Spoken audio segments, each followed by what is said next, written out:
Hi, welcome to Taste the Manna. நான் ஷாலினி. இன்றைக்கி நான் ஸ்ப்ரவுட்ஸ் வச்சு ஒரு ஹெல்த்தியான டேஸ்டியான ஸ்ப்ரவுட்ஸ் பிரியாணி ரெடி பண்ண போகிறேன். அதுக்கு ஃபர்ஸ்ட்டாக ஒரு மிக்ஸி ஜாரில் 5 பச்சை மிளகாய், 4 தக்காளி, ஒரு கைப்பிடி புதினா, கொத்தமல்லி, இஞ்சி, பூண்டு இதெல்லாம் சேர்த்து ஒரு பேஸ்ட் மாதிரி நான் கிரைண்ட் பண்ணிக்கிறேன். அடுத்து அடுப்பத்தை வச்சு ஒரு பேனை ஹீட் பண்ணி அதில் ஒரு 4 ஸ்பூன் ஆயில் ஆட் பண்ணுறேன். இப்போ ஆயில் ஹீட் ஆகிடுச்சு. இதில் ஒரு நட்சத்திர சோம்பு, ஒரு மராட்டி மொக்கு, ஒரு கருப்பு ஏலக்காய், ஒரு ஜாதி பத்திரி, 2 கிராம்பு சேர்த்து நல்லா ஆயிலில் ஃப்ரை பண்ணுங்கள்.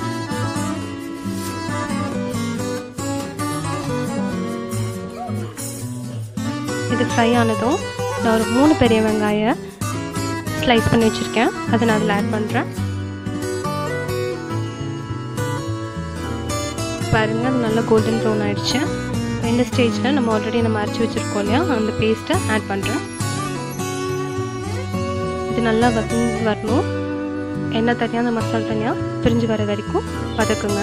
நெக்ஸ்ட்டு இது ரெடி ஆனதுக்கப்புறமா ஒரு கப் ஸ்ப்ரவுட், இதில் நான் பாசிப்பயிரும் கொள்ளும் சேர்த்துருக்கேன், அது இதில் ஆட் பண்ணுங்கள். ஆட் பண்ணி நல்லா மிக்ஸ் பண்ணிக்கோங்க. இப்போ இந்த ஸ்ப்ரவுட்ஸ்க்கு தேவையான அளவு உப்பும், ஒரு 1.5 டீஸ்பூன் ரெட் சில்லி பவுடர்,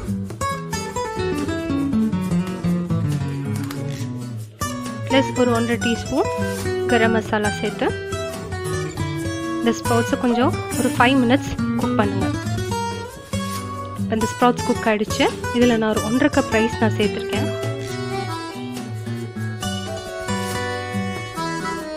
இந்த ரைஸ் நான் ஒரு 15 மினிட்ஸ் ஊற வச்சு இதில் நான் சேர்க்குறேன். இதையும் அந்த ஸ்ப்ரவுட்ஸோட நல்லா மிக்ஸ் பண்ணிக்கோங்க.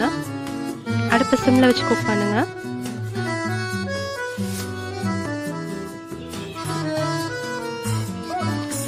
சைமல்டேனியஸ்லி இன்னொரு பேனில் ஒரு 2.5 கப்ஸ் ஆஃப் வாட்டரை ஹீட் பண்ணிக்கோங்க. ஏன்னா இந்த தண்ணி பச்சை தண்ணி நம்ம ஆட் பண்ணும்போது இந்த ப்ரொசீஜர் மறுபடியும் ஃபர்ஸ்ட்லேருந்து ஸ்டார்ட் பண்ணுற மாதிரி உங்களுக்கு இன்னும் டிலே ஆகிறதுக்கு வாய்ப்பு இருக்குது. அதனால் தண்ணியை சூட் பண்ணி ஊற்றிட்டிங்கன்னா உங்களுக்கு டிஷ்ஷும் சீக்கிரம் ஆகும், ரைஸும் ஒரு மாதிரி குழஞ்சி போகாமல் கரெக்டாக வெந்து வரும். இதை நல்லா மிக்ஸ் பண்ணிக்கோங்க.